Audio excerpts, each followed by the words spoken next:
All right, thank you, everybody. I know this is one meeting that has a lot of interest. I should actually announce this first, right?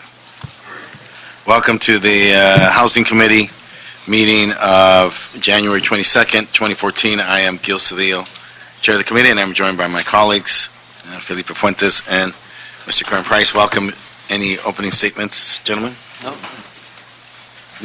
Well, just briefly, I want to be able to thank all of you for participating. I think, Mr. Chair, this is the most seated, more packed meeting that we've had, and rightfully so. There are some very, very important issues that we need to address. So I want to thank you for taking the time of being here with us, and I want to thank everybody in advance for working with us. I think we're going to be talking about some very challenging items, and I think we're going to have to sort of temper that with what's possible and what's not, and your input's going to, I think, most certainly help inform the conversation. So thank you all for your anticipated cooperation. With that, let me also, for process, we have item 1 and item 4. They're very similar, but law requires us to discuss them separately, and so we're going to do that, but they will overlap, obviously, and so I want you to think fluidly about the conversations that we're going to have. Susan, are you ready? I'm going to ask Susan Kim to come up. There's no budget for the 40th at this point, but we do have these issues before us. Mr. Chair, would you like me to read the item? Yes. Item 1 is a communication from the mayor relative to the 40th program year of the Housing and Community Development Consolidated Plan. Got it. Yeah. Do that now? So we're going to receive and file this and then go into Yes, sir, yes. Order 4? Is that how we make it all? Yeah, we recommend you receive and file and go into the special meeting. I think that would be helpful so we can have a robust conversation on elements of 1 and in item 4, so I would move that, Mr. Chair. Okay, motion. Second. Will of the board. Item 4 on the special agenda. Item 4, Item 4 is communication from the mayor relative to a revised budget for the 39th program year of the Housing and Community Development Consolidated Plan. Mr. Cervantes, you want to join us at the table? Does that make sense? Great. Okay. Okay. Good afternoon, council members. My name's Kevin Keller. I'm the director of I housing. feel like those guys who come and talk to us at the council meetings. Go right ahead. I'm sorry. Thank you. I'm the director of housing and planning policy in the mayor's office of economic development, and we're very pleased to be here today to talk about the consolidated plan. I'm joined by Susan Kim in our office, who's been lead on the housing and community development consolidated plan.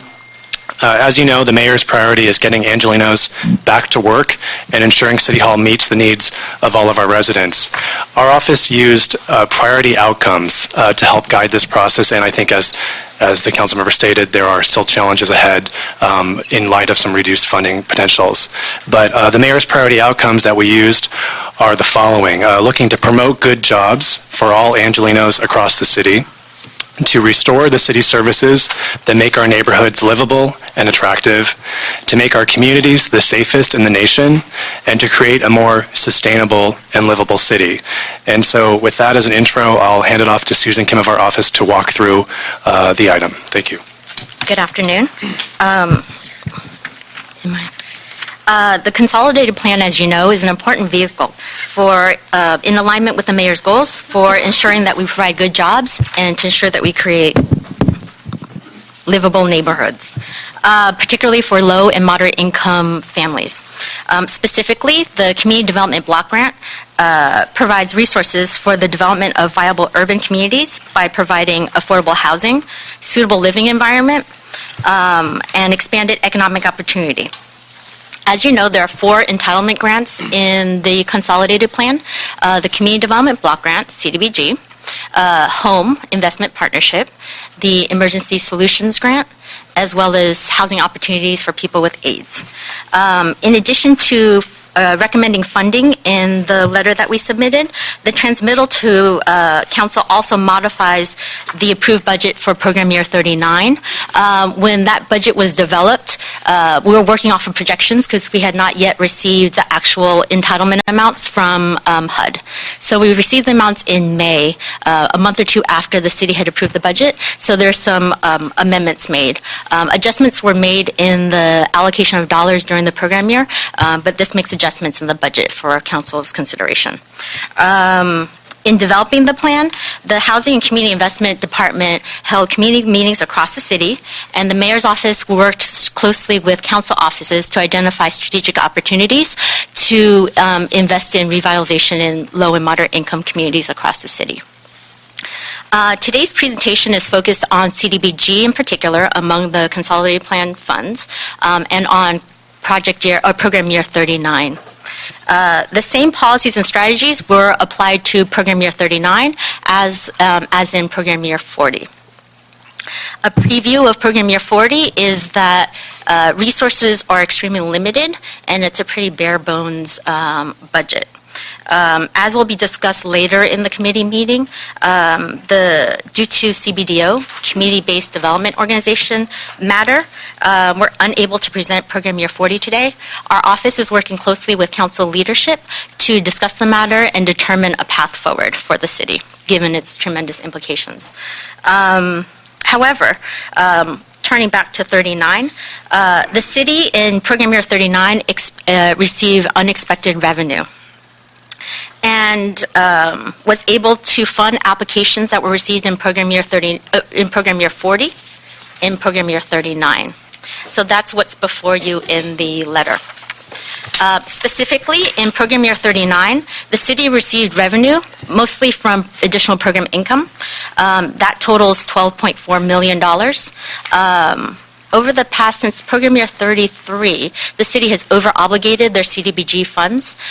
We had a $4 million deficit. So given this unexpected revenue, we are suggesting, recommending paying off the over-obligation, which amounts to about $4 million.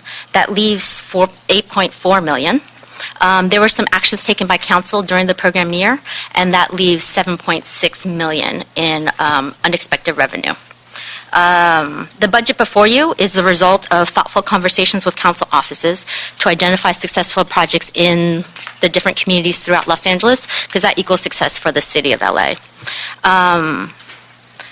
We were very thoughtful about the allocation of resources given the limited nature of the dollars, and moving forward it may be further limited. As you know, CDBG funding since 2010 has decreased significantly, as has home dollars.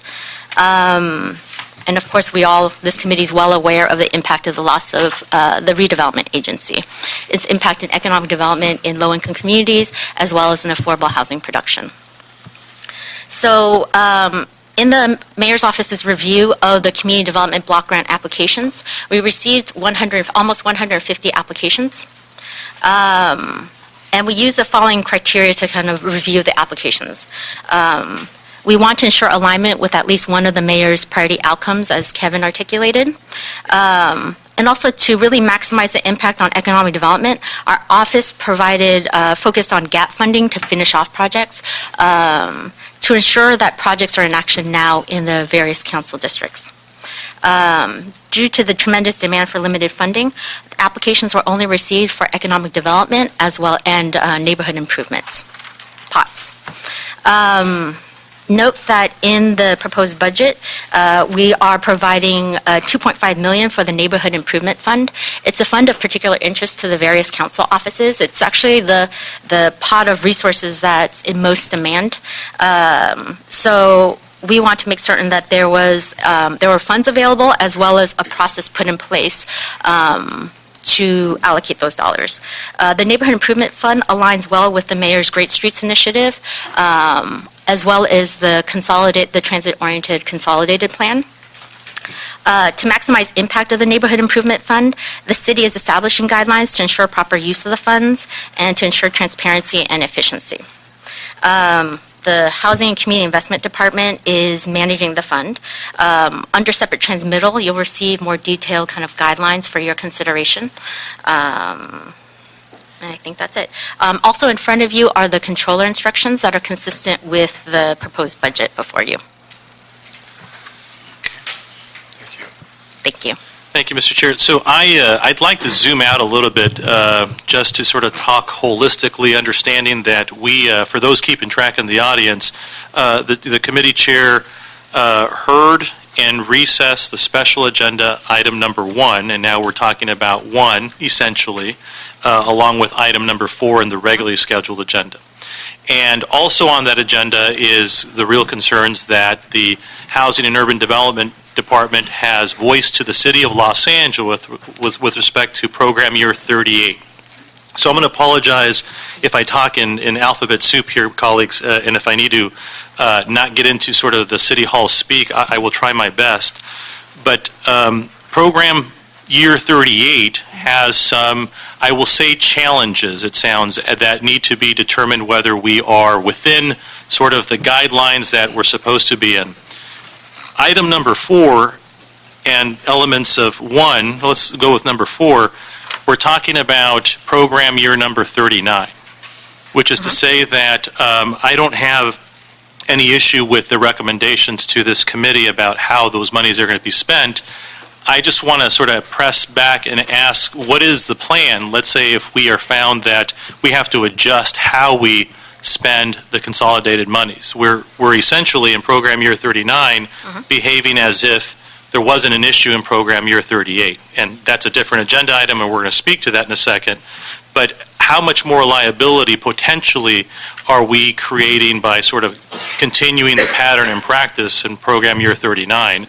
And are you all making any sort of suggestions or preparations for that? Now, I will say, colleagues, that I'm being very delicate about the words here because I don't think that this committee should be on record as an arbiter in terms of what it is that the federal government says we're doing correctly or not. That is not for us to decide.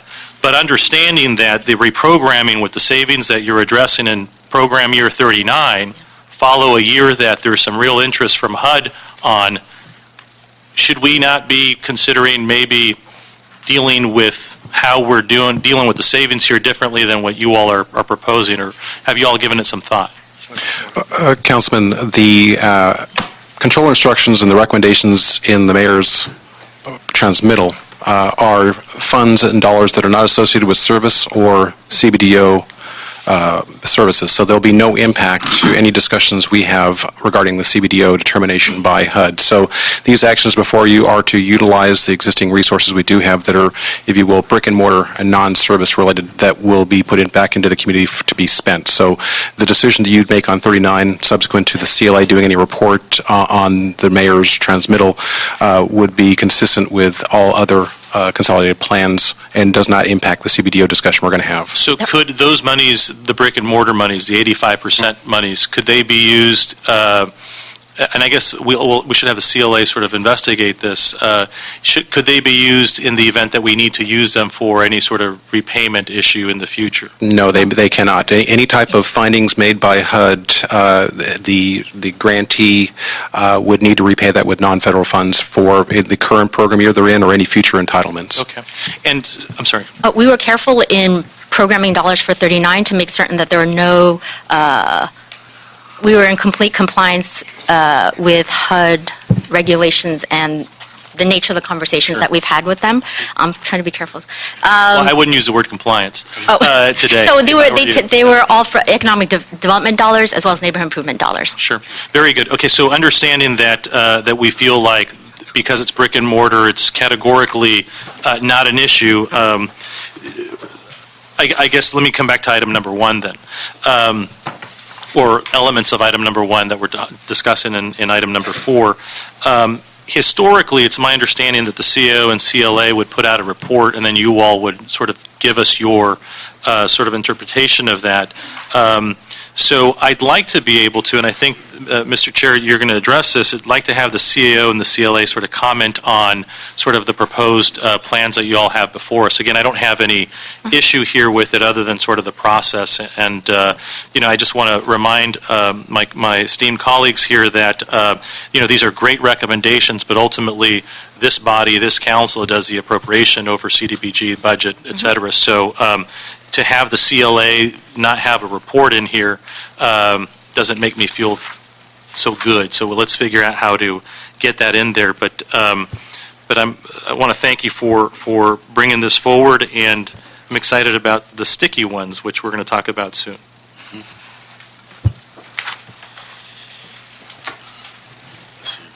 Again, thank you for the presentation. I just want to be clear, and I think I heard you say that the Neighborhood Improvement Fund, or allocations, or motions, I know I've got a motion, I think there was a motion out of one, are not impacted by this decision, or they are? Impacted by which decision? The effect, no, the money that the council allocated by motion, how was it impacted the Neighborhood Improvement Fund? We're actually suggesting to allocate an additional $2.5 million for the Neighborhood Improvement Fund. Given the interest in it, that's what we're recommending. Right, so it does not impact, in other words, No. there's not been no reduction? No. So that was it. No, not at all.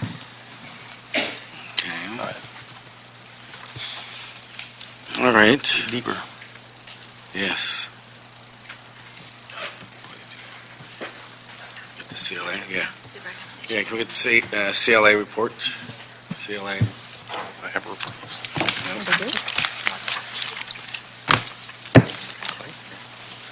Yes, if I could, Mr. Chair, I'd like to have the CLA and the CAO, if appropriate, to report back, and specifically with the dollars associated with housing, to sort of speak to how effective the impact's going to be with the reprogramming, essentially, of the elements in item number 1, the 40th year. So I know we're mixing apples and oranges here. You got year 39 here, year 40, but have the CLA speak to the efficacy of the housing component of it, and then report back, essentially sharpening their pencil on the math that you all are moving forward is what we're asking. I mean, that's how it works. Right. Love the mayor, but got to have the CLA opine. Yeah. And related to that, Mr. Chairman, there's going to be some real impact on some of our nonprofits that kind of focus on these areas. And again, just some thought about how we can mitigate the negative impacts to them. Frequently, they are the front line in our communities, providing these services. And so I think we need to give that some thought as well. Sure. And I think, Mr. Price, as we get to some of the other items on the agenda, that's going to be a real big issue. So on these here, is the CLA present? CLA. Oh, sorry. Yes, here. Do you need anything, other instruction from us? No, I just want to clarify, so you'd like a report on item 4 for the CLA? to report? Item 4, but also highlighting the effectiveness of item 1 in terms of the impact that the reprogramming or the programming of these dollars are going to have on housing. Okay. Get that. Good. All right. Thank you. Thank you. Thank you.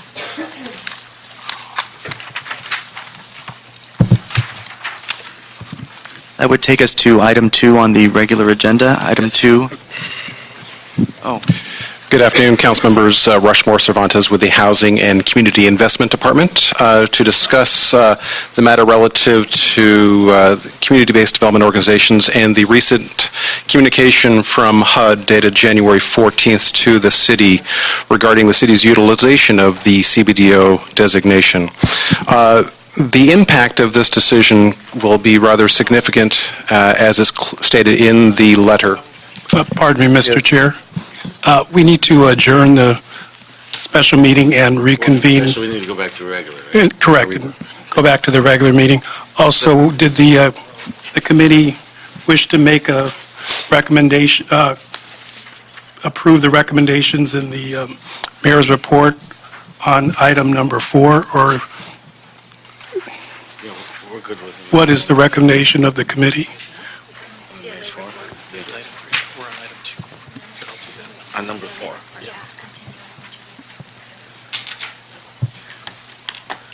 What question?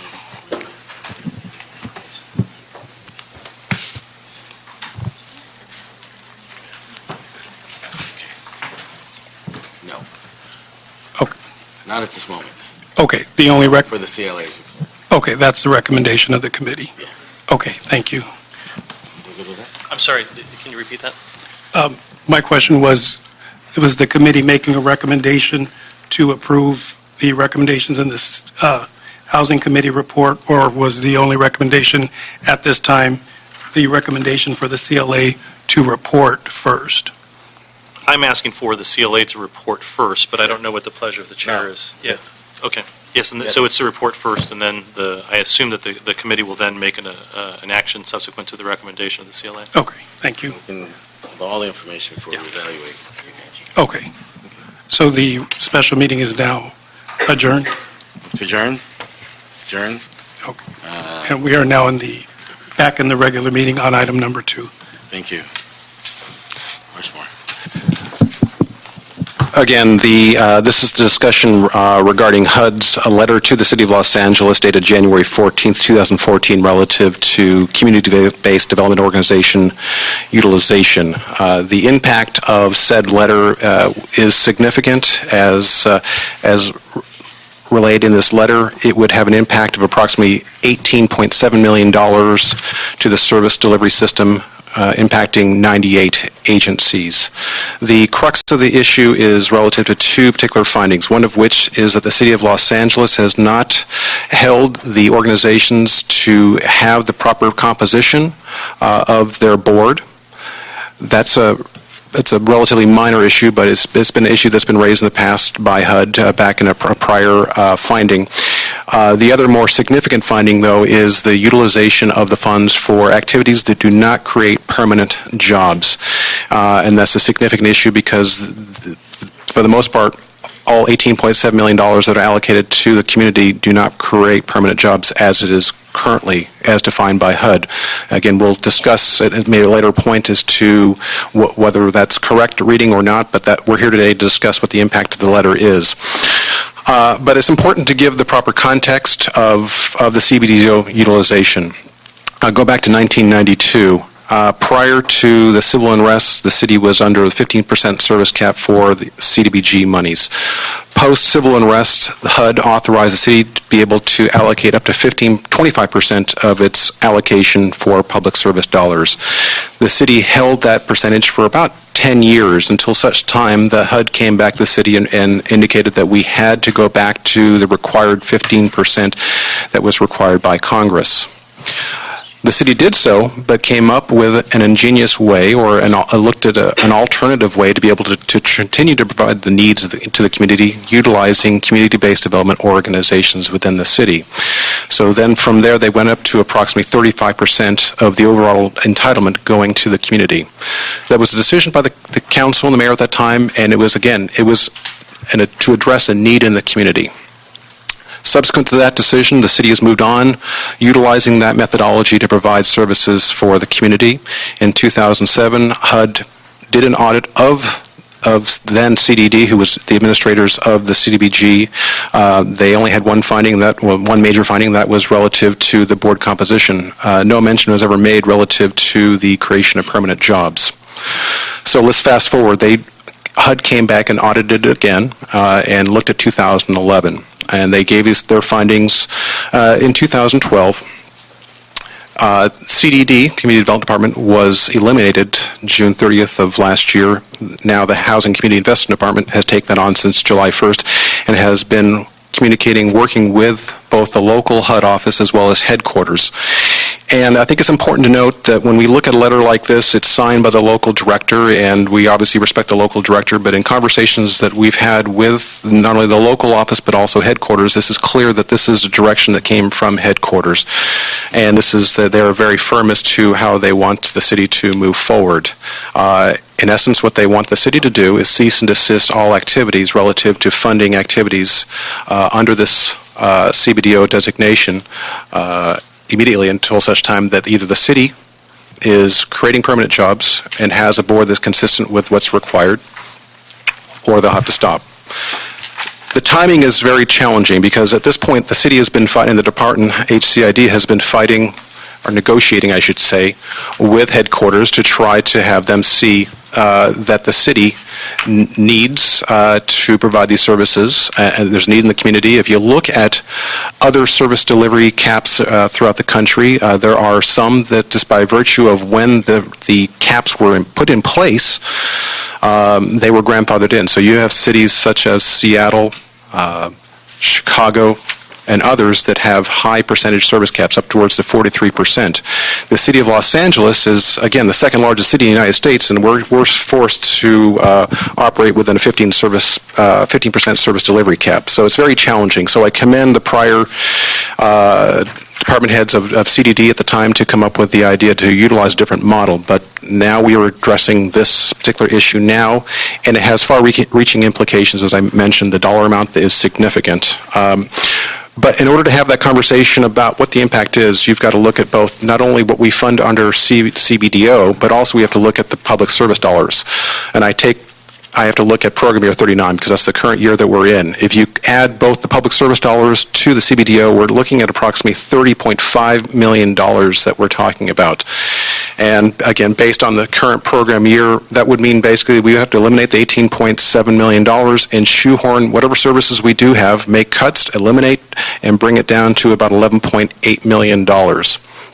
So the numbers are staggering. The impact to the community is going to be significant as is currently laid out by HUD. Now, let's talk about options. Again, this is a cease and desist letter. We have a couple of options. What's problematic with the timing is that the mayor was ready to release the program year 40 budget, and you were ready to discuss this morning or this afternoon. This doesn't have a budget behind that because all along the mayor's office, rightly so, was preparing a budget consistent with the program delivery model that we have in the current program year. You can't come up and make up an alternate design without having this letter that just came last week.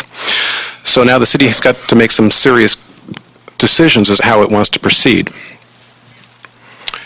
The city could acquiesce and just cut those services, and then the city would have to make some hard decisions as to how it wants to allocate the $18.6 million into non-service delivery services or categories. Another alternative would be to submit a consolidated plan next program year that's consistent with the service delivery model or consistent with the plan we have this year and essentially ignore what HUD's stated. The third option is to submit that same budget that's consistent with program year 39 program designs with language in the consolidated plan that articulates the city's position, that it stipulates to HUD's findings and wants a year to transition to a different service delivery model in order to allow for transition for our service providers, our community, our stakeholders, our constituents, while the city addresses this. The way the letter is stated, it doesn't even allow that kind of latitude. So the reason why I said there's options, but there's also risk associated with that. The easiest path, as far as with HUD, would be to acquiesce and eliminate those services and go right to other types of categories of funding. The other two are a little more concerning, and this is something that the mayor and the council have to discuss and understand what the ramifications are. If the city were to submit the proposed con plan for next program year as is with no explanation, they could essentially not sign off on the consolidated plan, basically rendering the city with no federal funds going into program year 40 effective April 1st. The other alternative, by submitting it as is with an explanation that we're requesting or basically stating we're taking a year to transition to a new service delivery model, is risky as well. Again, HUD could reject the city's consolidated plan and say that it does not accept that and will reject everything, or it could reject anything related to a CBDO designated service. In this particular case, it would be as utilizing current program year's funding of $18.7 million. The city would then be subject to potential, it would be required to pay up to that amount, depending on how much is spent throughout the program year, out of non-federal funds. I couldn't use future entitlements as a credit card or anything like that. We'd have to utilize general funds to pay that back. that's a risk that we'd have to contemplate on a go-forward basis. So the decision needs to be made quickly, and we have to discuss what the options are, what the risks are associated with that. So I present this to you in a manner of which that this was something that we've been trying to push HUD to see a different way. We have our city attorney here who's looked at this in the past. We've spoken with our HUD consultants who have read this, and they see the difficulties that the city has, and understanding that we are subject to what HUD ultimately wants to do, whether it wants to completely disallow the entire consolidated plan, disallow portions of said consolidated plan that are associated with CDBG on a go-forward basis. That's something we'll need to discuss. And then, there are alternate strategies we could take, but those are the key issues that we need to discuss, and certainly with the mayor's office as well.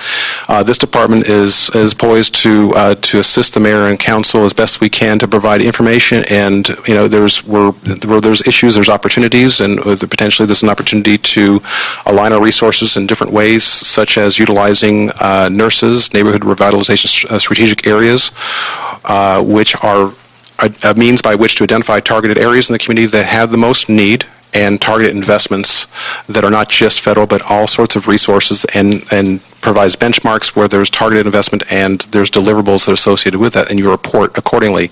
And that way you have a concentrated effort of resources in those communities that are most needed. So this may not be the end of the line. There could be potentially an opportunity to redefine how the city provides services, but either way, we're here to have open dialogue with you and discuss what we do know from HUD and work with you to shape policy on a go-forward basis. Thank you. Senator Price, this is where I think our lack of experience is going to have us mandate that we rely on the experience of Mr. Fuentes, because I see this not so much as a legal problem. Obviously, it could create fiscal problems, but I see this more as a political problem. It puzzles me that other cities, and there's only cities 1 and 2, and every other city's behind that, that other cities would have the flexibility or range of up to 43%, and that we're at 15%. And that just doesn't function for us. Part of that, if I just interrupt just real quick, that was as a result of those cities, such as Boston, Seattle, Baltimore, Cleveland, being grandfathered in. At the time that the rules were instituted, that's where they were at that particular time. So they were lucky enough to be in that position. When were those rules put into effect? I don't know offhand, Councilman. I can get back to you. I know it's been a number of years. I mean, in the 80s, 90s, or? I think the 80s. Early 80s, thank you. Early 80s, so I appreciate that. That's good history, but I don't think that substantively there's things that distinguish those cities from our city in terms of need, right? And I think that's, if at that moment in time Seattle or Boston had this need and they were permitted and given that flexibility, but that's a significant passage of time. It's huge. And there's been incredible changes in economic development. The world's changed dramatically. And so, I think it requires us to look at where we're positioned. As I say, the second largest, but the most important city in the nation. Where we're positioned with respect to these other cities and how we address this politically.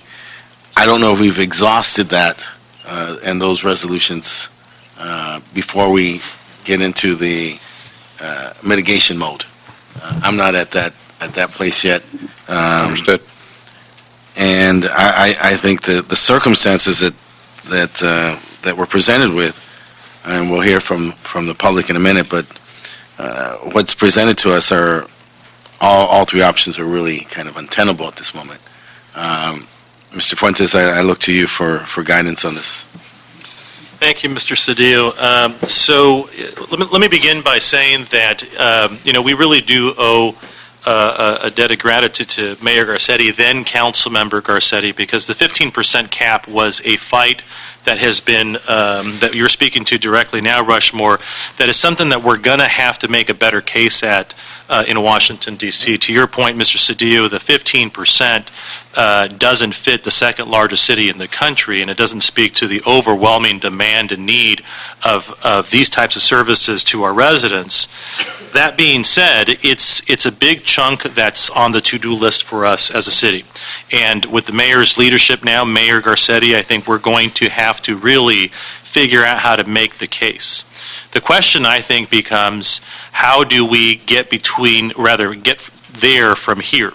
And the here and now is very daunting. I mean, I see a lot of friendly right now faces and familiar faces in the crowd, but I mean, this is a real problem potentially for all of us from a service delivery perspective, because the CBDO designation was, at the time, as Rushmore indicated, a very creative workaround to some of the guidelines as we sort of interpreted them.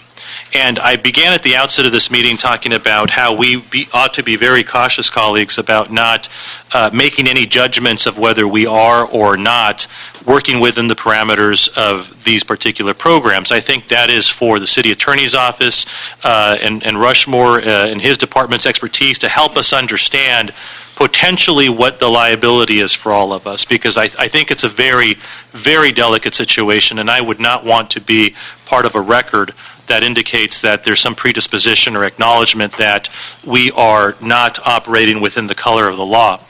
That being said, as untenable as the situation is, I really do think that we have to prepare for a mitigation strategy, not acknowledging any particular problems, but I think we have to really make a recommendation and operate on a couple of tracks here for staff to be able to help us get out of this situation.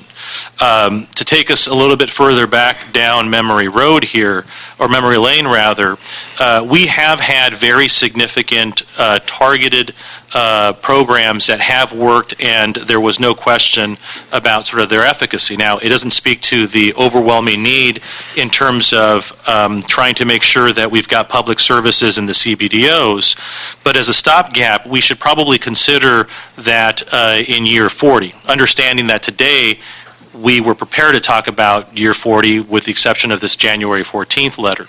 So, years back under then Mayor Reardon, the Targeted Neighborhood Initiative, the TNI project, was something that had little to no controversy, with the exception of how it got created, with the fight with Mike Hernandez and all those folks. But in terms of its efficacy, I don't think there's any question. And then it moved on to become the Los Angeles Neighborhood Initiative, and it worked very, very well, and it focused resources in a way, again, in a brick and mortar way, that operated within the parameters. My concern is that irrespective of the course that we take, we can't afford to wait or tie up dollars, because it's my understanding that there's also a penalty provision in statute that we can't actually bank the money to see what happens. That's correct. So the question becomes, what is it that we're going to propose in year 40? I think that given the time frame, and maybe we should have the city attorney help us understand what that time frame is, it's my sense that we're talking the first week of April, that we have to understand what the course of action is going to be.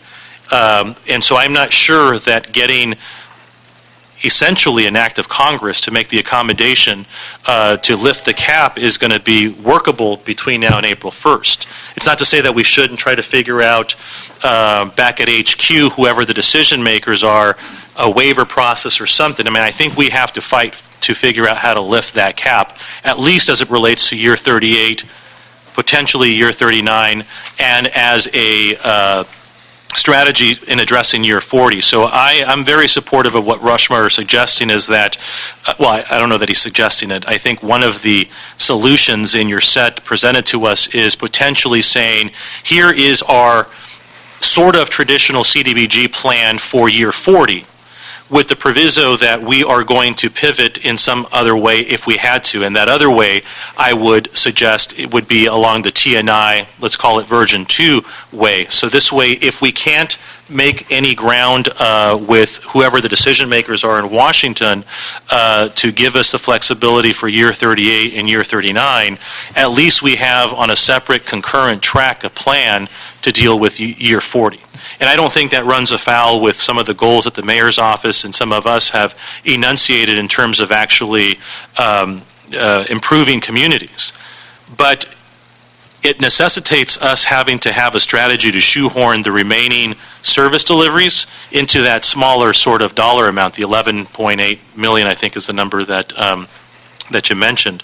And that's a terrible outcome, but it's far better than actually losing year 40. And so I would just suggest, colleagues, that that we really explore the time that we have available and figure out a legislative strategy to very quickly try to make the case in Washington, D.C., but start on a sort of dual track of a modified plan for year 40, understanding that we may likely have to shift over to a brick and mortar a la TNI strategy for this year. And then we're going to have to figure out what we do thereafter, presuming that the federal government's going to give us any additional sort of understanding as to where Los Angeles fits into all of this. So those are sort of my initial thoughts here. And they're further sort of compounded by the fact that, irrespective of how it worked out, Promise Zone awards are being made, and they don't necessarily encourage the kind of service delivery in parts of the city that we need, Mr. Price and Mr. Cedillo.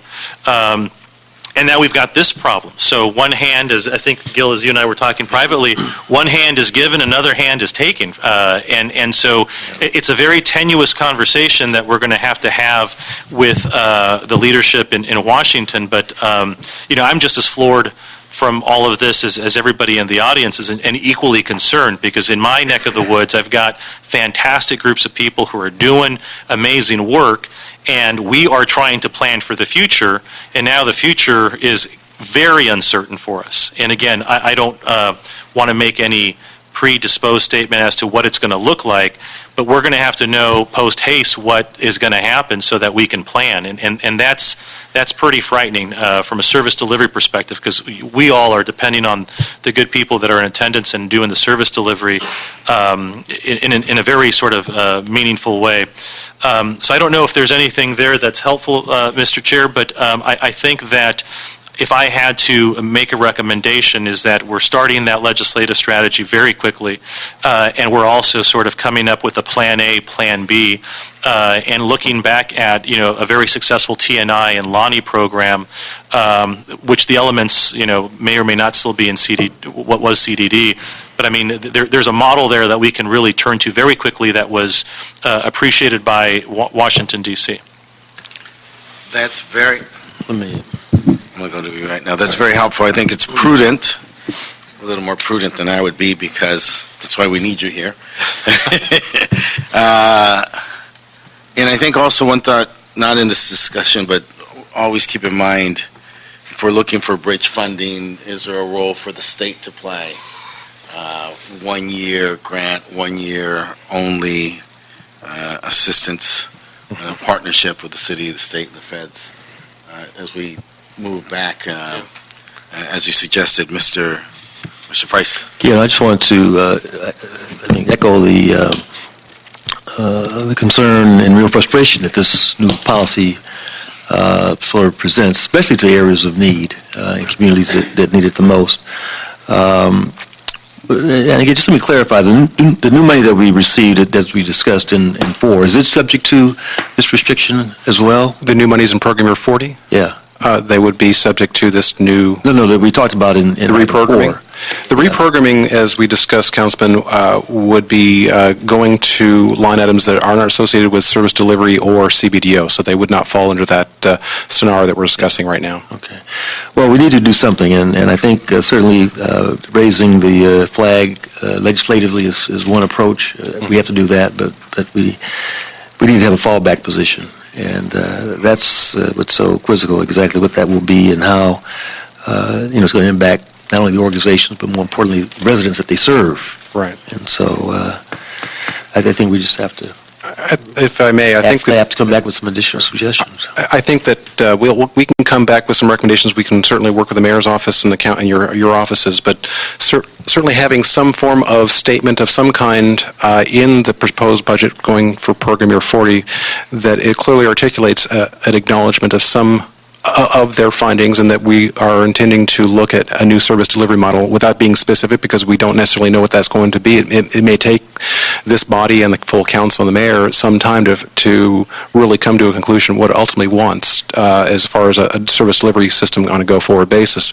But at the very least, we are acknowledging HUD's findings, acknowledging that we are going in a different direction, and we're going to utilize this year to transition. That means that we would still provide the service dollars as is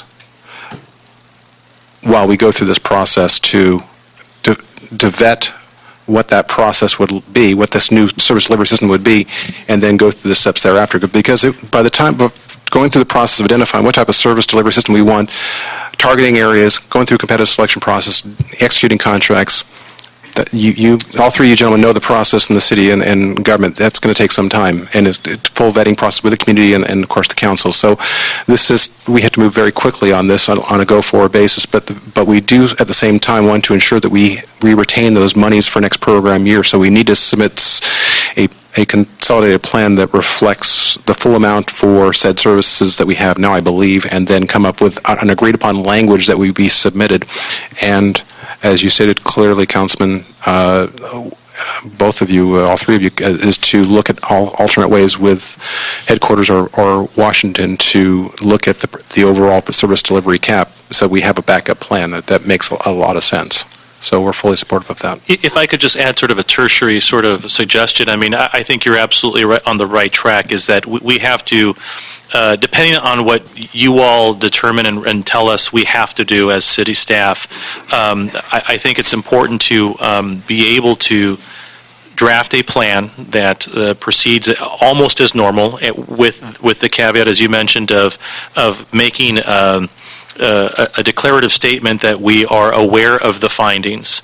And the tertiary thing that I would add is potentially, if we have to, I'm not saying that we do, but if we have to, then also say, an alternative for program year 40 is something that has not been disputed, like a TNI program. Mm-hmm. I think that aligns well with some of the vision statement that the mayor's office and the council has sort of spoken to. But I say tertiary because that is sort of the last, I think, thing that we should offer potentially as a demonstration that we're going to do something differently in anticipation of the new NERSA model. Mm-hmm. And I say that hesitantly because I think we have to offer an alternative, two alternatives, because the thing that could happen is that we get the 40-year program taken away from us, and that would be almost worse than the determination that there is disallocated costs, which begs a whole different conversation. Agree. For a budget committee, not just this one. Mm-hmm. So, as much as I don't want to suggest that we go to a brick and mortar strategy, I do think that we have to sort of be at the ready to suggest it as a further demonstration, in addition to the first two recommendations that you made, just so we stave off any chance that we lose the program year. Sure. And so I don't know, timing-wise, if how much time we have before you all have a better sense, and the city attorney's office, in terms of what we really are dealing with. Because today this is just a conversation about a letter we received in the mail, but we're going to have to know in short order terms and conditions of that letter. I don't know that you'll get clearer information any more than you have today, Councilman. Any communication subsequent to today with HUD would be unofficial. They're going to stand behind their official correspondence. There'll be no further communication from them. So unless we have some offline communications, we're not going to receive anything more beyond this, and we are left to read between the lines and through the lines as to what they're telling us. And the letter specifically says, May 23rd, 2013, cease and desist the funding of certain types of programs. Well, we're in 14, and it doesn't speak to sort of the delta between now and then, and that information is going to be very, right, I think, important in terms of how we have to address it. And right, is there a sense as to when those conversations will take place? Immediately. We need to know as a city family where there's a meeting scheduled for Friday with the mayor's office, key council members, CLA, CO's office, and the city attorney's office to begin in earnest talking about a strategy as to how we want to address this from a policy perspective. and a political perspective. Sure. If I'm not mistaken, Janet, Julie, February 15th is, I believe, is when the city needs to submit its consolidated plan. So that doesn't give us a lot of time. I presume that there's been instances. This is new for this department as well. So we inherited this, but I'm assuming there's been instances in the past where the city has not met that February 15th date. But certainly, we want to make sure that we've got contracts or con plan in place by April 1st. So the time frame is very limited, and there will be subsequent conversations beginning on Friday, and maybe perhaps even after this meeting as we decide how we're going to best proceed. So understanding that that there's going to be an important meeting on Friday to get to some sort of informal agreement, it will have to be formalized in this committee. Correct. And that will have to take place, I'm assuming, the following week, maybe as a matter of a special agenda and that sort of thing. Is that your understanding? I would absolutely agree. And so I say that out loud, stating the obvious for those members of the public who are interested in this issue, because I think if we proceed with the recommendations that you've outlined, I unfortunately am not in that meeting, so I don't know what it is that comes out of it. But I do know that there's an opportunity for those folks who are interested and absolutely affected by these conversations.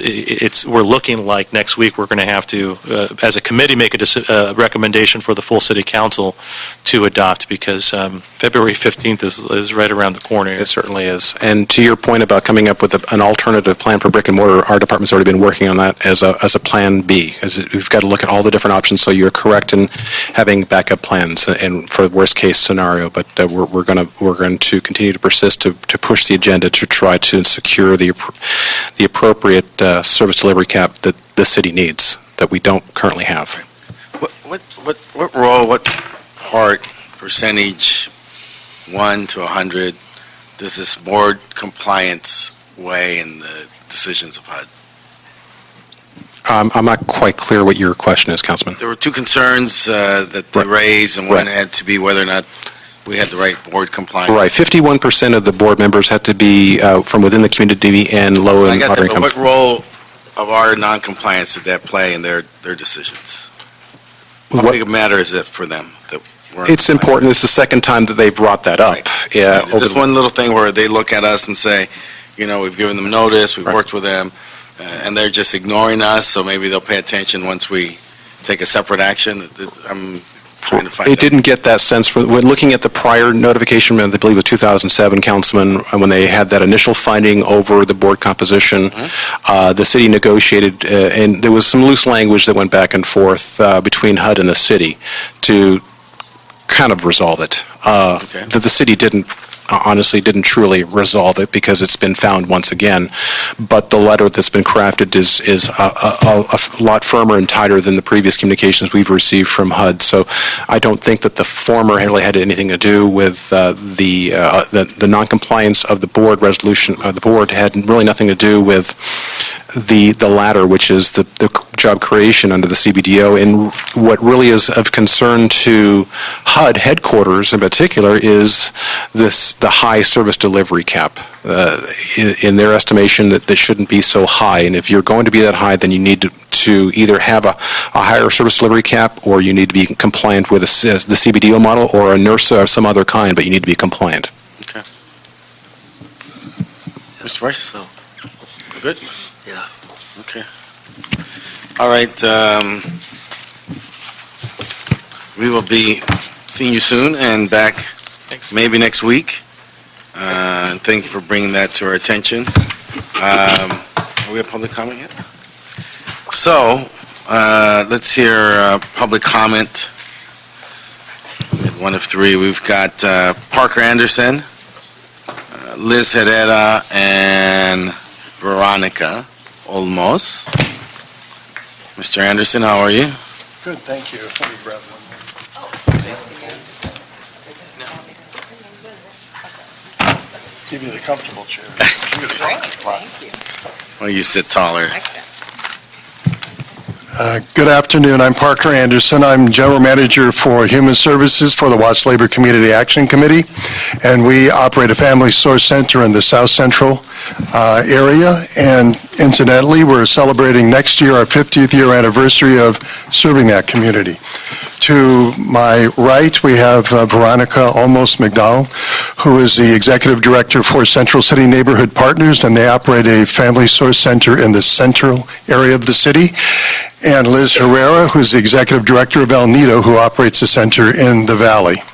We're here representing the Coalition of Family Source Centers. That consists of all 16 of the citywide centers that are operated by nonprofit community-based organizations. Incidentally, there are also 5 other centers that are operated by the City of Los Angeles. You know, when we sat down to talk about how we approach today, obviously the first reaction is that we marshal our agencies, our collaborators, our volunteers, and all the people in the community that we've helped and supported and bring them down to engage in the conversation. But be quite honest with you, when we sat down and thought about it, as important as the individual centers are to our specific communities, what's really unique and most beneficial is the overall family source delivery system. It's a citywide system that serves all of the low-income people and all of the disenfranchised people in a way that no other delivery system does, not only in the city, but in the county. So what we decided we wanted to do was to talk at the citywide level and try to provide a very clear perspective on why we think what the delivery system does is really critical to the city. Now, parenthetically, obviously, hearing the conversation that just occurred, there are a lot of technical issues about where the money comes from, what the strategy is, and what we do. Obviously, we weren't privy to that. Basically, our shameless ask today is to make it very clear that the delivery system as a whole needs to continue forward. And we'd look to you and our elected officials at the state and in Washington help us figure out a way of doing that. We'd also like to participate in the conversation in developing the strategy. Specifically, what we'd like to do is introduce all of the 16 centers are here today, and I'd like folks to wave your hands if you're with one of the family source centers, please. All of these folks participated endlessly in the conversation and our ability to pull together this presentation, and we're really the spokespeople for them. The case we wanted to make is really simple. It's a unique delivery system. There is nothing else like it in the city and the county. It is highly productive and demonstrably so. It is a system that's absolutely necessary for the disenfranchised of our city, and we'd like to see full funding. And in this case, for the 16 centers on an annual basis, that's $12 million a year. And to sort of highlight this, what we'd like to do is talk briefly about what some of the unique aspects of the delivery system are. I'd like to turn to Liz. Thank you. Good afternoon. I just have to say that many of us in this room have been providing social services for decades, and quite frankly, what we have in the family source system is an ideal system of care. We've got a lot of experience in other programs, and this really is a model. And the city of LA was very successful in creating a integrated system of care to address poverty citywide. And throughout the FSCs, I'll refer to the Family Source Center system as the FSCs, Los Angeles has been effective in developing this program that is highly utilized and a unique system of care that is achieving the city's goal of increasing the income and assets of impoverished and low-income families, increasing children and youth's academic performance, and promoting youth development and family well-being. The Family Source Center has a unique service delivery system that reflects a genuine understanding of and respect for the needs of the community. This includes accessibility. The FSCs are conveniently located drop-in centers known in their community as a place to go in times of need. They provide a critical safety net for LA's most vulnerable residents, where they can walk in and receive immediate help and attention without fear or stigma. The FSCs are also comprehensive service centers. They cover the spectrum of services, from offering tangible goods such as access to computers, technology, school supplies, transportation, emergency food, and diapers, to offering services and activities such as job training, ESL, adult education, tutoring, parent education, youth development, and family strengthening programs and activities. And we also enroll families in CalWorks, medical insurance, VITA, tax preparation, and a host of other services through linking them to other community resources. The FSC is also a performance-based system. It's a unique system in that way. We are continually tracked in terms of our performance and held accountable. The FSCs are evaluated on an annual basis, and Veronica will talk a little bit about those outcomes. In conclusion, I just want to stress that the FSCs represent an integrated citywide system of care that is unduplicated in LA or surrounding communities. Low-income and poverty-stricken families view this FSCs as a place to turn for immediate help and hope for the future, and we really urge your support in continuing the system of care. And as Liz shared, we are performance-based. We have the evidence that proves our effectiveness.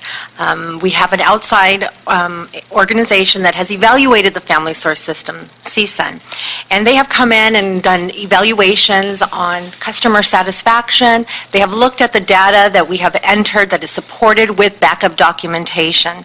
And just to give you an oversight, over the past 3 years, since we've been operational, we have served over 148,000 low-income residents. That's over 49,000 families or individuals a year. With those, we've provided over 747,027 units of service and referrals to families. Of that, 50.6 million have increased their income benefits. And that not only has it increased their income benefits, but what CSUN has been able to do is take the data and look at that money, how much is being invested back into the communities. And so through that study, what we have found is another additional 35 million has been reinvested. What is so unique about this is that with the money that the city has invested through the CBDO funding, we have been able to match that, or that return that dollar of the investment 2 to 1. So for every dollar that you invest in us, we've been able to produce $2 worth of services to these families. So it would have a great impact. We have, like I said, all of the data to prove it. CSUN has this 47-page report. I don't know if you've had a chance to see it, but it's just a wonderful report that really highlights all of the work that we have all done and put our heart into for the families that we serve. So the bottom line from our perspective is that as the delivery system of the 16 centers, the annual funding is $12 million. It's about $750,000 a center times the 16, which is $12 million. Now, obviously, based on the discussion that's been going on, where that comes from is still up in the air. Can it come through CBDO? Can it come from the existing community services pot? There are funds. The complementary funding comes out of the community services block grant, which is about $4 million. So there are a number of places to look to cobble together the $12 million worth of funding. I think I heard them mention as part of the 40-year application that the program income is increased. 15% of that can go to public services. There would be several $7 million more available for public services in that regard. So we're looking for your leadership and your support in trying to cobble together that $12 million to continue the delivery system. A couple of comments about the earlier discussion. What happened in 1992 was that we got federal legislation so that in the HUD appropriation bill, there was actually language introduced and included in the appropriations bill increasing the public services cap from 15% to 25%. The reason it was in the appropriation bill is they never did a HUD reauthorization, so every single year we had to go back to Congress to get that language put in the appropriation bill. The point being that it was an act of Congress, literally, that allowed us to increase that public services cap. At some point, we failed or ceased to be able to get that included, and that's why the public services cap returned to 15%. So clearly, longer term, not immediate, not within the next quarter, getting that kind of action on behalf of council would be the long-term solution to what we'd like to see occur.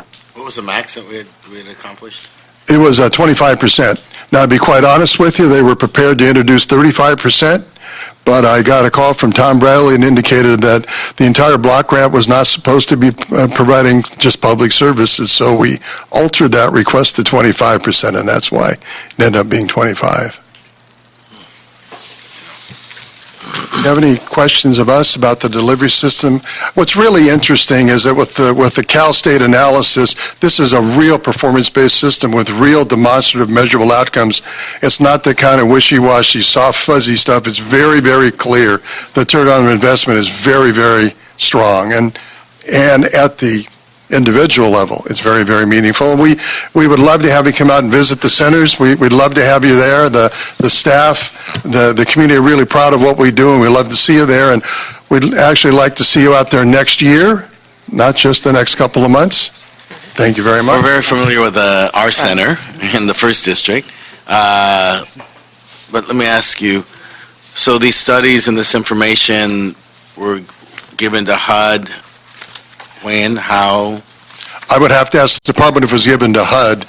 We actually have a handout that has excerpts from the study and sort of the outline of what we presented today, so We're you more than could... happy to forward you a copy of the... Sure. If you don't My interest is that someone makes this decision. You've laid out, a very fact-driven, cogent, rational argument why this should not be the case, and so just want to make sure that people who are making these decisions have this information to guide them. We'll work with the department. The other thing is, we, as agencies, would really appreciate receiving a copy of the HUD letter if it's not considered privileged communication, because a number of us would be very interested in the specifics about what their concerns were, to see if we could work with the department to try to work through some of those issues. Great. Thank you very much for the opportunity to Mr. speak. Chairman, let me just say, I truly appreciate the role that you all play, and, you kind of preach to the choir, I think, you know that, but we appreciate... But as you know, you can't over-preach. I agree, you can't, not enough. Never heard. But just kind of curious on the outcomes, are these the outcomes that you boast about That's in correct. terms of obtaining a job, EITC credit, child care, real practical kinds of Right. programs that impact lives? And measured, absolutely. We're Thank really you. proud of it. Yeah, And- keep up the good work. And the department's worked really hard to make it fact-based, performance-based. They've driven us hard, and I think we've responded well. If I can just add, I think that the importance of having a one-stop center in the community where families really know that that is a resource that they can go to, that there's folks that are really available there to address their needs. We have some parents who will speak today about that. And, that is what's so unique about the service delivery system, that there really does need to be a place that provides all of those comprehensive services. And if you look at that list in the study, there's over 100 different services that we either provide or hook up and communicate and refer people to obtain.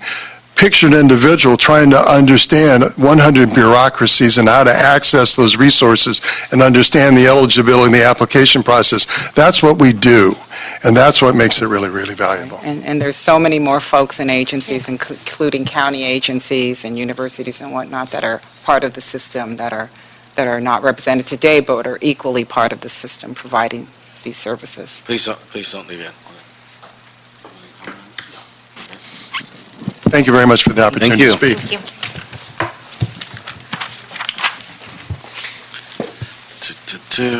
This was 1, 2, 3. We have, speaking of, Mr. Herrera, we have Esperanza Ramirez. I think you're going to have to interpret. ¿Inglés, español? Prefiero español. Buenas tardes. Bienvenidos al Comité Gracias. de Viviendas. Bueno, buenas tardes. Mi nombre es Esperanza Ramírez. Hello, my name is Esperanza Ramirez. Okay. Vivo en San Fernando, California. I live in San Fernando, California. Soy madre de dos hijos, uno de 13 y uno de 17 años. I'm a mother of 2, one of 3 and one of 17, 13 y 17. 13 and 16. Sí. Participo en el nido en FCI, I participate in the Family Source Center of El Nido en diferentes programas que me han beneficiado inmensamente a mí and many different programs that have benefited me immensely y a toda mi familia. and all of my family. He participado en programas de educación financiera I've participated in financial literacy courses, y he aprendido a organizarme económicamente y cómo poder tener metas y cumplirlas también. and I've also learned how to organize my finances and have goals and actually meet them. Quiero decir que hace poco obtuve una compensación de $60,000. I recently had a compensation of $1,700, Y he invertido en un negocio de comida. and so I have invested that money into a food business. Y gracias a este programa he podido darle trabajo a 2 compañeras que han tomado clases en el nido. And thanks to this program, I've been able to employ 2 people who have taken these courses at El Nido. Puedo decir que el Nido Family Source Center nos ha ayudado a transformar nuestras vidas. I can honestly say that El Nido has helped transform our lives. Ahora miro lo positivo y hago uso de todos los recursos que hay en la comunidad. And now I look at everything that's positive and all the resources available to the community. Con gran orgullo puedo decir que mis hijos son jóvenes enfocados en sus estudios y con metas claras. And with great joy, I can say that my children are clearly focused and have goals in their lives. El mayor de mis hijos se llama Roberto, The oldest is named Roberto, es un líder de la comunidad and he's a leader in the community, y un gran ejemplo para todos los jóvenes. and a real great example to many youth.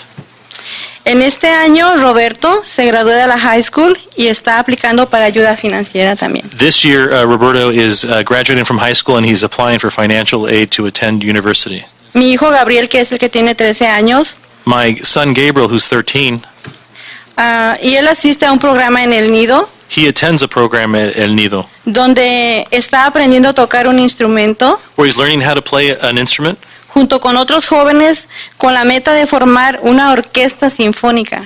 along with other youth who are organized to put together a orchestra, De niños y están ahí en Pacoima. and they practice in Pacoima. Todo esto gracias al apoyo del Nido Family Source Center. All of this to the thanks of El Nido Family Source Center.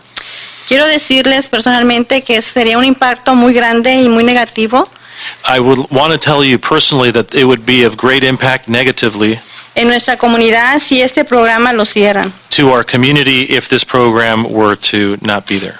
Pedimos su apoyo para que no se corten estos programas. I'm asking for your support to make sure we don't cut these programs. Les agradezco mucho la atención. I appreciate your time. Thank you so much. Gracias. Fred Samuelon. How are you, sir? Hello. English or Spanish, sir? English. Oh, very good. Español es Perfecto. poco difícil para mí. Okay. I'm the board chair of El Nido, but formerly I was the board chair of the Community Action Board of Los Angeles County, and I served on the CalNEVA Community Action Partnership, which is the association, the board, which is an association of all the community action agencies of California, about 50 of them. And what I wanted to give is a perspective of what we saw looking from Los Angeles County at the Los Angeles city way of using the CSBG funds, which is part of this program, right? And what impressed us were a few things. One was there's a clear focus on outcomes as opposed to services. What is the result of what you're doing? Number two, the way this funding was used previously was basically gap funding for agencies. Sprinkle a little money here, sprinkle a little money there, no impact. And converting it to this form, it all of a sudden had a big impact because you gave a structured program that had serious money behind it, and it allowed agencies who were very capable to really make an impact. And that you see that in the CSUN report, where they talk about additional money that came into the community that wouldn't have been here otherwise. Not money produced not from the grant, but from the work of the community, of the participants. The other things that it did was it fostered collaboration among agencies. So it was not what everybody for themselves, every agency for themselves. It was the ability to combine their resources. And then there was a focus on clients. So instead of we're providing X service, it was we have to provide all the services that are needed by this client. And that changes the whole way of thinking about it, makes it focused on results. And then finally, there was this emphasis, which hadn't gotten brought up today, it's secondary a little bit, but there's a focus on quality improvement with the Baldrige criteria that have been imposed in this program. So there are a lot of very positive things that it served as a model for other public community action agencies. 'Cause a lot of community action agencies that are public ones really don't have a good use for these funds, and this was an excellent way. One of the things that was mentioned is what the HUD wants is expanded economic opportunity. If anything, that's what this program does. Thank you. Any questions? Greater the tragedy of the decision, right? Yeah. So obviously, somehow you have to pay for it. We understand, but thank you. Thank you. We have Lydia Vasquez.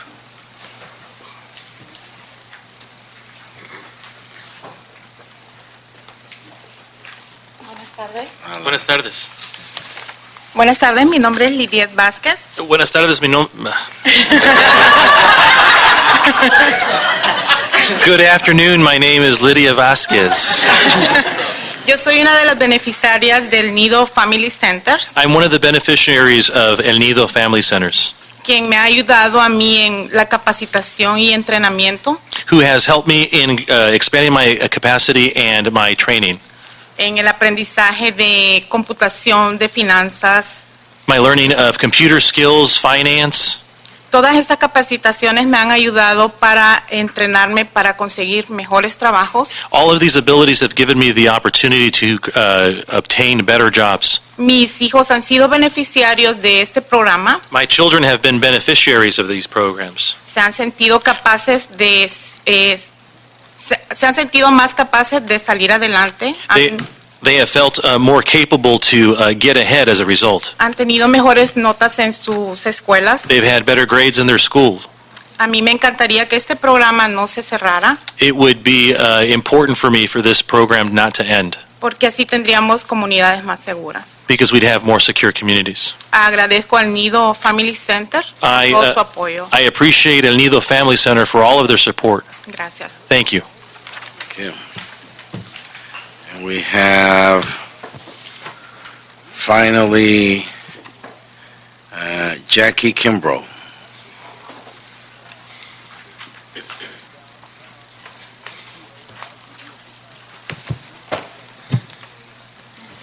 Good afternoon. I'm Jackie Kimbrough. I'm Executive Director of the Children's Collective, Inc., which is a nonprofit that has provided educational and family support services in South LA for the past 42 years. We have operated human services programs in CD9 for the past 30 years, including the predecessor FDN and the FSC, which is now located at 28th and Maple. Like many in this city, I'm really concerned that South LA was not designated as a promise zone. So losing the high-quality, high-impact FSC services would be a tremendous blow. It would be a terrible loss to the residents of CD9 and, of course, to the residents of all Los Angeles. So I am part of this coalition, strongly urge the committee to identify $12 million to continue funding the 16 FSCs that are currently providing the outstanding services to the residents of this community. Thank you. Thank you. Questions, comments? Again, I just want to thank, the service providers and those who are really committed and dedicated to meeting these are our families. And, it's difficult. We are going to have to kind of repencil and relook at some old assumptions and old ways of doing things and doing things differently. There was an interesting article some of you may have read in the Times editorial a couple of days ago on social impact bonds. And again, perhaps that's a funding mechanism that we need to look at, especially when those kinds of projects are funding for those kinds of programs are really outcome-based. In other words, you can show that recidivism is reduced, or homelessness is reduced, or more families are accessing programs. And so, again, I think this is, when you get lemons, you got to make lemonade sometimes. And I think this, though, is going to be a painful, tough transition. Hopefully it will open up a door, create some new opportunities, new way of looking at new way of looking at things, and hopefully some new structures that will permit service delivery at least at the level, the fine level that it currently exists. Yeah, I'd like to also just sort of round out the conversation a little bit by thanking my colleagues for your patience and your anticipated work on this item. This is going to be a very, very difficult conversation to be had, depending on the outcomes that staff present to us as they relate to what the federal government says we can and cannot do on a going forward basis. And so it's also a long way to thank all of you for participating today in this conversation. I am particularly concerned by this because in my neck of the woods, colleagues, I have ideas and plans for how we continue the service delivery in my community, and just recently was talking with a service provider about how to create a real sort of focused approach in a particular center in my district.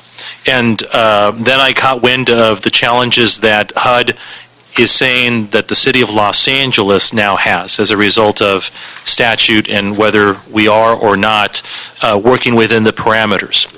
So it came as a real surprise to me personally and real concern, because I know full well the needs of the district, and I absolutely appreciate the level of support that you all citywide are providing these frail, fragile, needy communities. And I say that in the most respectful way, because the service delivery that you provide is that net that these communities need.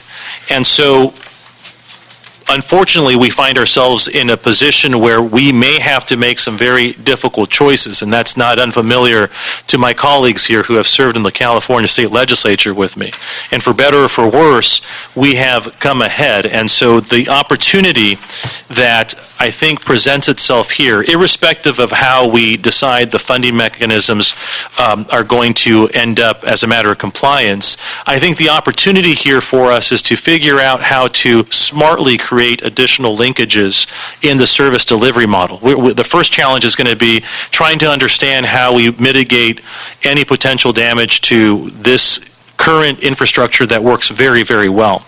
But I would suggest to my colleagues both here and listening that we also need to figure out how to shore up our position in the state, as Mr. Cedillo adeptly pointed out, and in Washington, D.C. The 15% does not fit Los Angeles. And so we need to make it part of our legislative strategy to move and carry the ball forward that then Councilmember Garcetti had when he chaired this committee.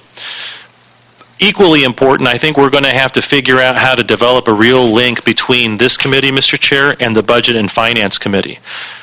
The name of the game, I think, today in how we create policy is leveraging resources. And so whether it's the pot of dollars that we expected to have, whether it's a pot that's smaller, all of that has to be leveraged with the existing expenditures that the city of Los Angeles makes. We have to be very, very myopic in how we spend the dollars, which is difficult to say because we also have a tremendous amount of need to fill. So I think that out of this, there'll be some linkages, I hope, that will be created that better leverage all of these resources. And I'm excited, really concerned, but very excited about the leadership that we have in the mayor's office and in this committee on this council, because I think there's a way now, Mr. Cedillo and Mr. Price, to cement the relationships with every dollar that we spend so that we're being as smart as possible.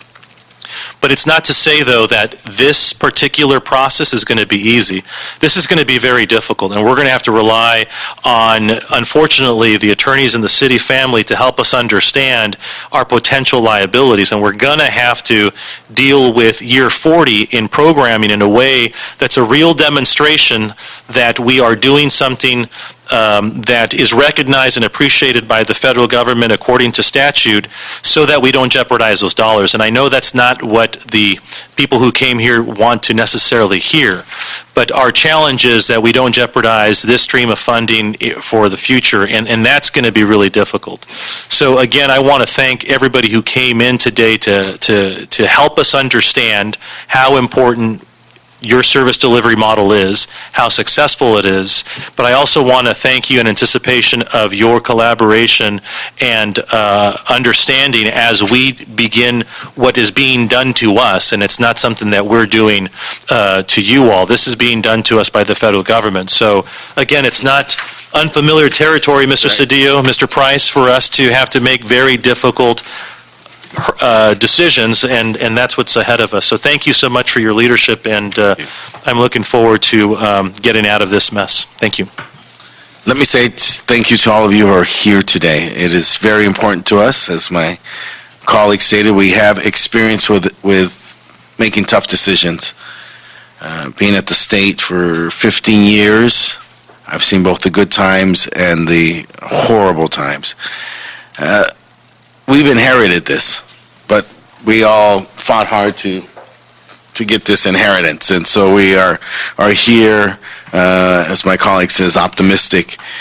This is a very prosperous city, and I recognize all of you as being the bridge for every constituent you help. You bridge them to the prosperity of this city.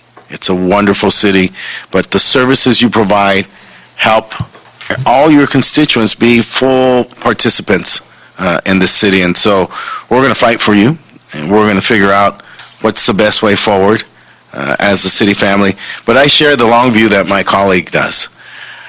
We, and maybe as a benefit of term limits, I don't know, I didn't like term limits, I don't like term limits, but one benefit may be is that there's such an interchange.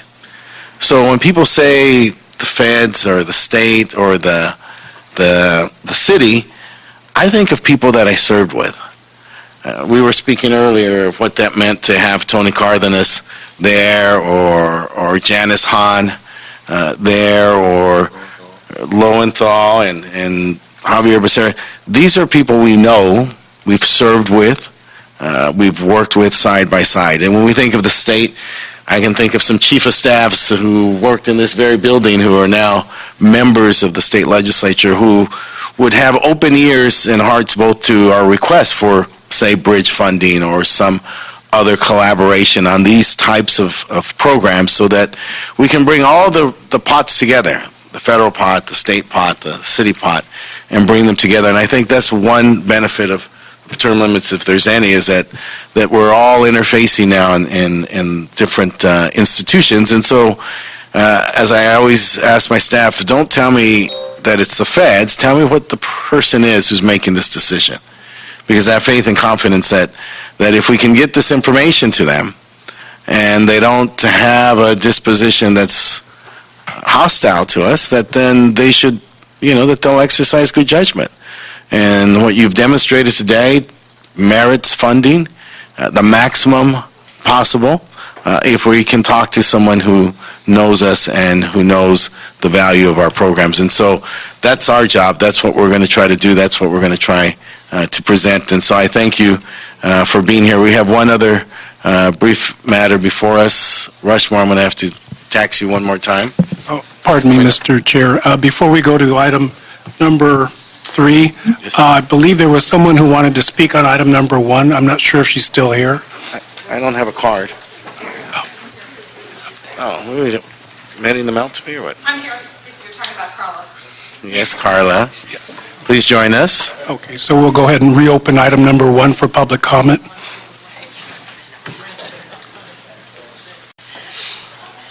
Thank you. Yes. Chair and members of the committee, I'm Carla Sanger. I've been president and CEO of LA's Best After School Enrichment Program for 26 years, and many years ago, with my colleagues, I picketed HUD to raise this very ceiling that we're talking about now. Things just don't change all that much, do they? But I do want to salute my colleagues in underscoring to you at these times of tough decisions that my hope is your decision-making will include accountability for long-term results for our public service programs. That's, I think, extraordinarily important to this city. If I may speak a little bit about LA's Best and what does this piece, it's nowhere near as big as the monies that go to our family service centers. We get about $450K. What does that do?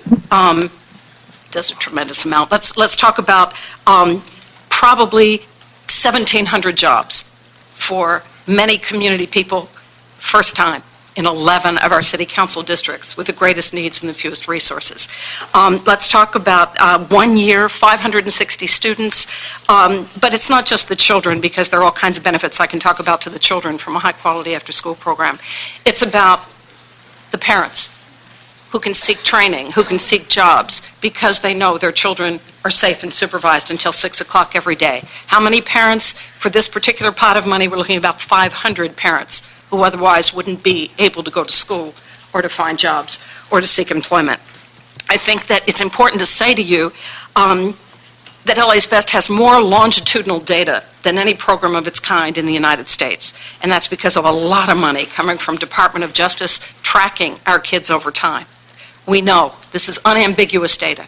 These kids are 20% less likely to drop out of school if they're in the LA's Best program compared to kids who are not in the LA's Best program in the same schools.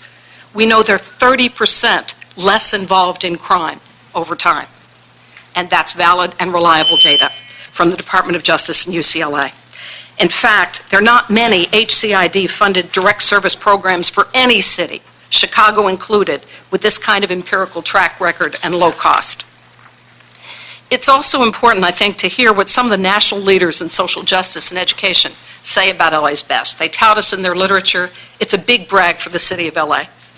We know locally, Connie Rice says, in my view, LA's Best offers one of the most effective public-private models for delivering programs that keep kids safe and learning after the schools close. Randy Weingarten, president of AFT, talks all over the country. I've seen firsthand LA's Best support and how they build on the work of teachers. Bill White, CEO of one of the biggest foundations that supports direct service dollars in poverty programs all over the world, the Mott Foundation, said LA's Best has one of the most consistent records of accomplishment of any after-school program in the country. So we're here to help. We have 28,000 students. We've got a huge parent population, 2,300 staff, and we want to do whatever it takes to support any waiver, any action you take. And we hope that you'll continue to support our work by doing whatever it takes to get this hurdle passed. Thank you. Carla, thank you. We have our last item. Rush, I'm going to ask you to come up, and you're already delegating. Item 3 is a verbal report from HCID relative to the Neighborhood Improvement Fund strategy. Good afternoon, Ed Gibson from Housing Community Investment Department, and I'll just try to keep it brief and provide a quick overview of what was approved in the 5-year consolidated plan, which is the Neighborhood Improvement Fund, and at the time it was funded at $2.5 million. It is a fund for capital projects that adds a little bit more strategy into how we invest things inside the city. It was designed to line up with place-based strategies, so it's getting a little bit smarter about how we leverage our funds, how we target our money, and things along that nature. So place-based strategies, things like the Great Streets Initiative, other strategies that you may have in your council districts about how you need to target your funds, but perhaps you need some funding to get over a capital piece, a public improvement piece, or something else that goes along those lines. So at $2.5 million, it's envisioned right now to be about $250,000, which would mean we would be doing about 10 basic projects. And it is looked at as gap financing, but the final piece. So we have a lot of community groups, nonprofits, and others who are out there, and they can't find that last bit of money, and they just can't get their project up and running. And we know things of Boys and Girls Clubs and other types of organizations who are trying to improve their structures or build a building or something along those lines who need these capital funds. So these funds are to be used to leverage with those. They are aligned with our transit-oriented nature, so when we look at how we prioritize things, is it along the transit line? Is it a place-based strategy? What is the readiness associated with it? And will these funds get this project up and running and benefiting this community in the shortest amount of time and providing an appropriate impact and benefit back to that community? So the fund is basically structured around these ideas. We expect to have it, the transmittal probably released in about a week or so you can see more of the details about it. And the goal is to really have the program out on the street in April so that these funds can start doing the impact that they were designed to do. So, keep it brief. And I'll answer any questions with that. So I don't have an awful lot of questions because the devil will be in the details here, and I get excited about the leverage opportunity, and thank you for making the presentation. But, Council District 7, to be selfish for a second, has some real challenges as it relates to transportation corridors, so much so that, as an example, in the managed pipeline process, when you draw the circles around land use and the transportation corridors, there isn't an awful lot of opportunity for us in the managed pipeline. So I'm concerned a little bit about the criteria selection. So I'd like to have the CLA report back on the selection criteria for the Neighborhood Improvement Fund and understand how that process will be. My ears perk up when you say 10 out of 15. That means 5 areas aren't going to get, did you mention 10 projects? I said 10 projects, yes. 10 projects, all right. There are 15 council districts. It's a math problem. it is a math problem. And it's also sort of a matter of, to be fair, from a regional perspective, how do you leverage, as you mentioned, sort of the last dollars, essentially the last mile to these projects. So I absolutely get that. But we'll be feeling much better when the CLA reports back and lets us understand how that selection criteria actually plays out. Absolutely, and it's expected that the CAO and the CLA will review it.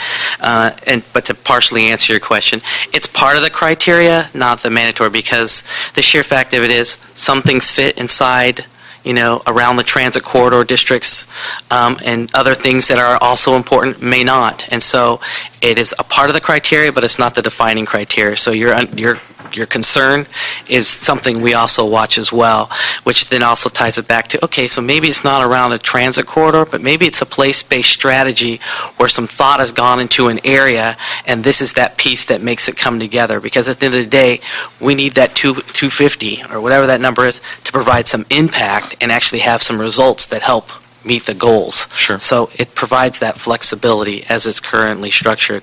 But the key part of it all, one, it has to be CDBG eligible, and it needs to be ready to go, so that these funds do not sit there and not provide any benefit anywhere. So. Sure. No, thank you for that, and I look forward to seeing the next transmittal and certainly the CLA's report. Very good.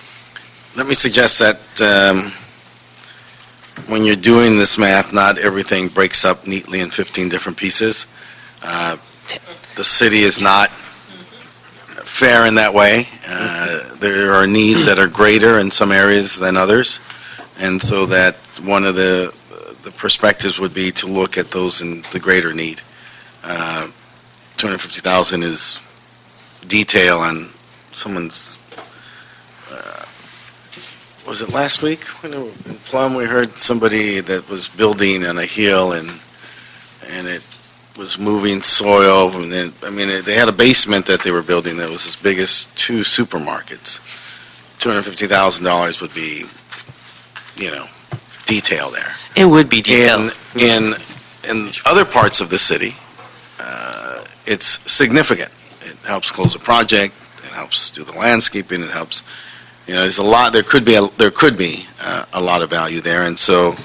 I think that we need to think about the city in those ways also, and how we think about those in the greatest need, and how we integrate them into civic life. Absolutely, and just to touch on it, the Neighborhood Improvement Fund is, part of the overall consolidated plan process as well.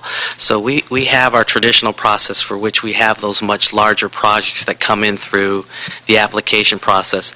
And this one is to make sure that those smaller community needs where this money does seem like a lot, they actually have some access to this type of funds that can actually make a difference. So the goal is to try to make sure we are doing that wraparound. We already have the large application process, but we don't have the small piece to actually help out the neighborhoods. So our goal is to try to cover the items that you are so rightfully mentioning. Yeah, no, I just agree. I think, the days of just dividing it by 15 are over. We really have to be a lot more strategic and a lot more thoughtful about addressing areas of need and areas of neglect over the years. And so funds like this can be very helpful, very important, especially that last mile, providing that last little bit that's necessary. And so we look forward to working with you to make sure that these allocations are effectively distributed. I appreciate that. And I do want to clarify. The projects as they're currently structured and envisioned, they're up to $250,000. So, I mean, if somebody had a smaller project, that means the dollars could stretch even further, and so that's part of the benefit. The problem is the limited pool. If you do the fast math, it comes out to 10 projects where they're located will be kind of a need-based readiness assessment type issue that comes forward. But also inside there, just so you also have an understanding, is that these projects will either have to have mayor or council office sponsorship, so you actually will know what's going on within your regions and who's coming forward with something that you get a say. So. Okay. All right. Thank you. Thank you. Algo más? Yes, Mr. Chair, we have public comment, general public comment. Additionally, I just wanted to clarify on item number 4, that item is continued pending a report from the CLA. That's right. Okay. We have final words. Don Austin. Don, you get to say the last thing today. My name is Don Austin. I represent Thursday's Child. We're a national charity for runaway and abused and missing and endangered children. It's been around for 30 years. The issue is fairness in housing rental, where people who rent apartment buildings are given rent control. People who rent houses are not. There's an assumption that people who rent houses have more money, but that's not true. You can rent a house in Watts for $600. You can rent an apartment in Wilshire Boulevard for $16,000 a month. The word multi-family dwelling needs to be taken out of the language for rent control. It needs to apply to all people. Our charity is in danger right now. We've had to move 4 times in the last 10 years. Each move has cost us $40,000. Wow. We help about 20,000 children a year. Our funds have been, last year was $1,000. We raise most of our money by selling books on Amazon. We have about 50,000 books. That represents a considerable weight. It took 6 months and 10 days in the last move. And it's just, I don't know how many people rent houses as opposed to rent apartment buildings, but it is just not fair when you single out one population as opposed to another. And this has gone on too long in too many parts of the country. A person who rents a house can be given a 60-day or 30-day notice.